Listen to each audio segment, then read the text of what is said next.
My name is Rani Sukapaldi, and I'm going to be talking about the impact of digital forensics within our world and taking you through the website that I created using HTML and CSS dedicated to informing readers all about digital forensics.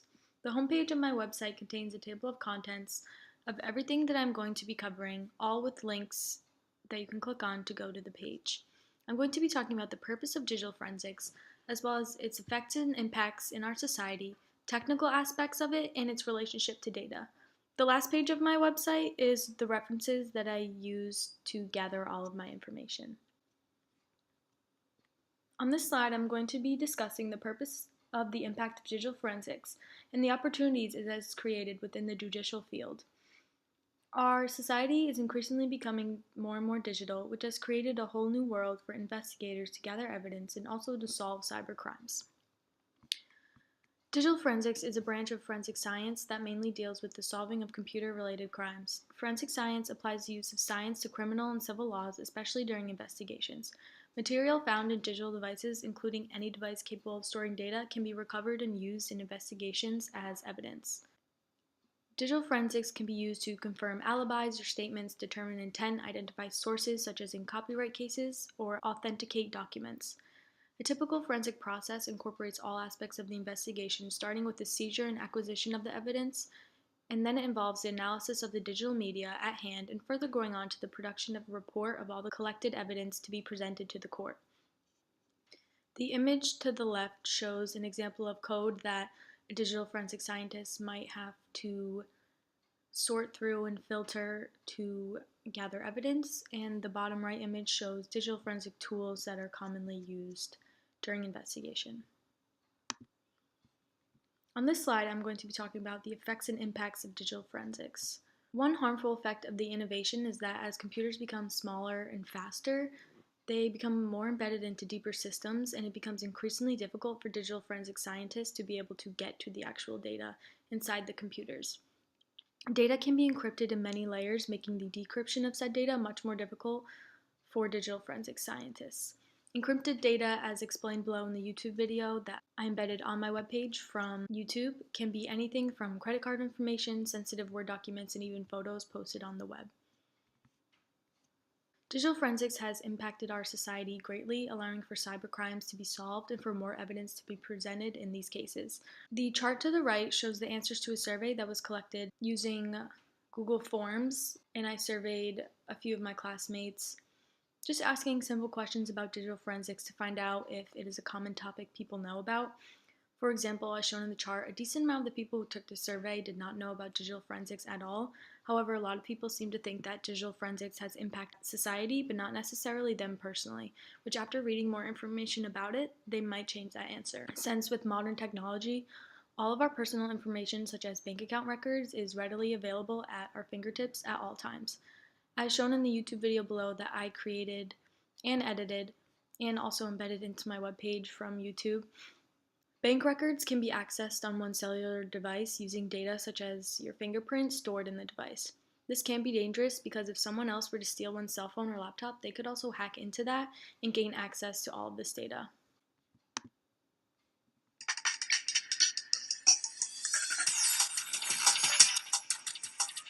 The use of digital forensics has changed the world definitely for the better. It encompasses the recovery and the investigation of material found in digital devices commonly utilized for computer crime.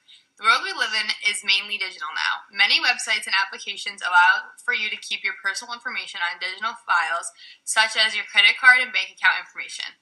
While this is useful because it can be always with you at all times, it can be dangerous because all of your information can be taken from you at once. But with the use of digital forensics, many cases can be solved because it is so much easier to track down the source of the issues.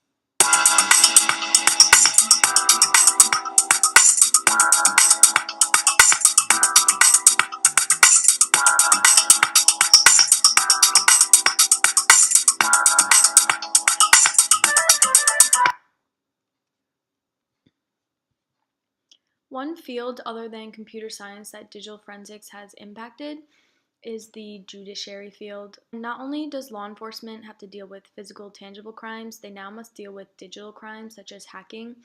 And this requires law enforcement to understand how computers work and how they interact with different interdisciplinary companies. The law enforcement must communicate with cybersecurity companies to see where the hackers have gained access to and find out how to recover the stolen data and prevent this from happening again. Since the relevancy of digital forensics and the need for it in many different jobs is increasing, more and more undergraduate programs and degrees are being created at universities. The graph to the left shows data for the increase in undergraduate degrees involving forensics over the past decade, increasing from 3 in 1993 to 488 in 2007 in the United Kingdom, according to the Universities and Colleges Admission Service. This slide talks about the technical aspects of digital forensics. Forensic investigators are the main users of digital forensic tools. For non-technical users, existing digital forensic tools are typically too technology specific in a way that tends to become an inconvenience for them. Users of digital forensic tools need to become very familiar with the tools to be able to use them efficiently. A lot of them must have some background in IT at any level, and it is also very important to consider their computer expertise, their workflow, and the practices they have and are familiar with. When examiners, also known as practitioners, are conducting investigations, they are not focusing on any underlying technical details that will shift them away from their two main goals, which are to investigate leads and conviction support. They are busy trying to find answers to specific questions that they have in mind without being interrupted with distractions that will deter them from achieving their main goal of the investigation. Forensic investigators have typically been trained to use a particular tool, but may not have any foundational education about the underlying technology employed by the tool. Even when giving testimony in court, practitioners may claim to be a certified tool user instead of an expert that understands how a tool works. Digital forensics incorporates one of the big ideas of programming, and for digital forensic scientists, it is very helpful for them to be able to understand and write code in programming languages such as Python while conducting investigations, because as new versions of operating systems are constantly being introduced, new applications and new uses of existing applications emerge frequently.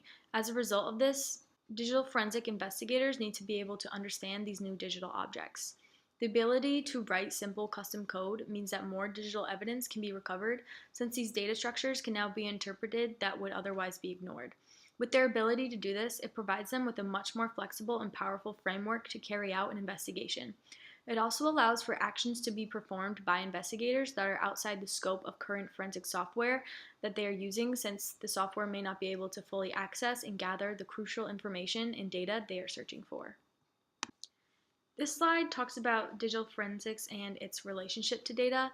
And digital forensics transforms data and allows it for investigators to search through it and extract all of the information it contains that is crucial for them in solving cases. A digital forensic investigation commonly consists of 3 stages, which are acquisition or imaging of exhibits, analysis, and reporting. The acquisition process involves taking a picture of the RAM memory and creating a forensic duplicate of the media and all of its data.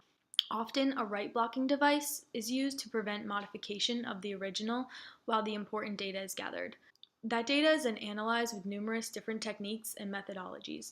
While it is different for every case, commonly used methods include recovering deleted files or keyword searches within the data. The information found can then further be used to reconstruct events and reach conclusions to be written and reported out to the court. There is a lot of data privacy concern and data security concern related to digital forensics. So during investigations, it is crucial for digital forensic scientists to follow legal guidelines associated with acquiring and sorting through data. All digital evidence falls under the same legal guidelines as other forms of evidence when used in a court of law. The U.S. federal laws restrict seizures to items with only obvious evidential value.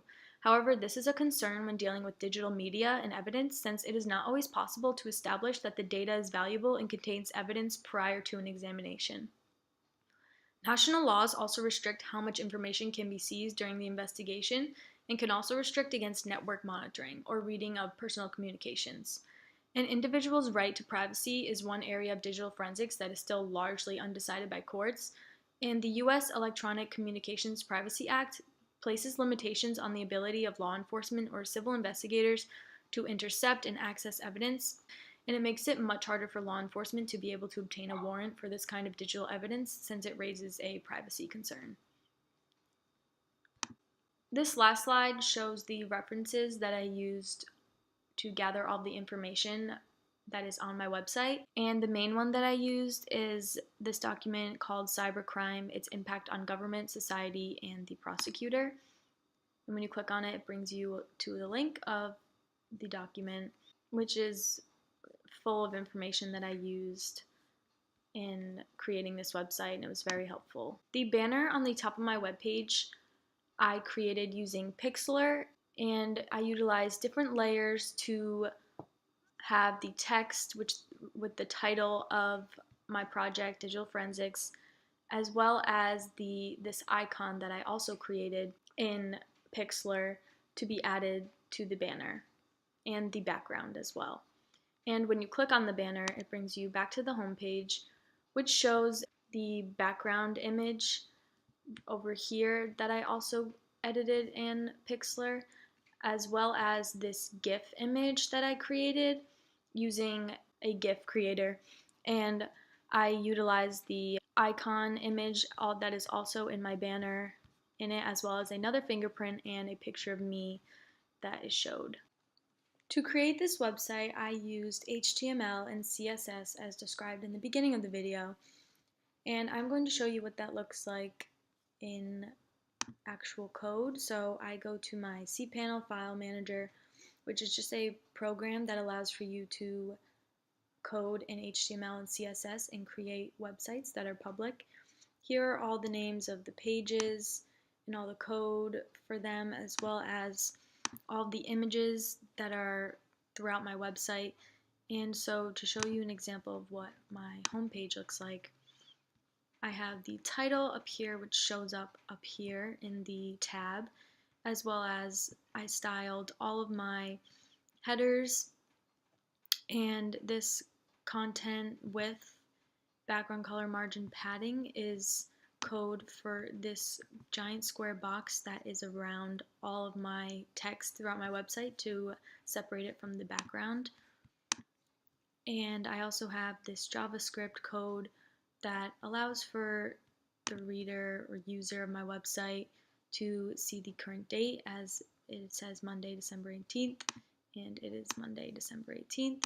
And it changes every day and is accurate for the exact day that the user is using my website. And down here I have the code for the title of my webpage, Digital Forensics Within Our World, and my name, which is a little bit smaller below it, as well as this code for the table of contents, which is a HTML table code. And I also have the GIF image inserted down here, and this down here is all just comments saying exactly where I got my images from. For more information about the impact of digital forensics, there is a link to my website where you can click on it and learn all about it.